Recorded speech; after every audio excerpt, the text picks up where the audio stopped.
حدیث نمبر 6400۔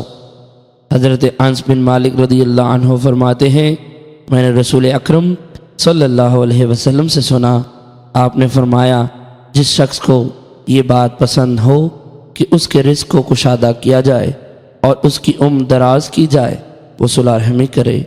حدیث نمبر 6401۔ حضرت انس بن مالک رضی اللہ عنہ سے مروی ہے، فرماتے ہیں رسول اکرم صلی اللہ علیہ وسلم نے فرمایا، جس شخص کو یہ بات پسند ہو کہ اس کے رزق میں کشادگی کی جائے اور اس کی عمر لمبی ہو تو وہ صلح رحمی کرے۔ حدیث نمبر 6402۔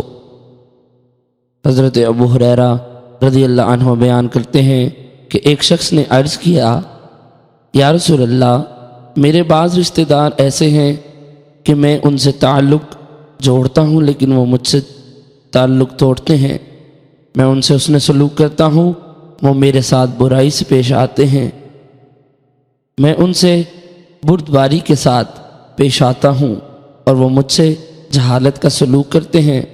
نبی اکرم صلی اللہ علیہ وسلم نے فرمایا، اگر بات اس طرح جیسے تم کہہ رہے ہو تو تم ان کو جلتی ہوئی راکھ کھلا رہے ہو، جب تک تم اس حالت پر رہو گے اللہ تعالیٰ کی طرف سے تمہارے ساتھ مددگار رہے گا۔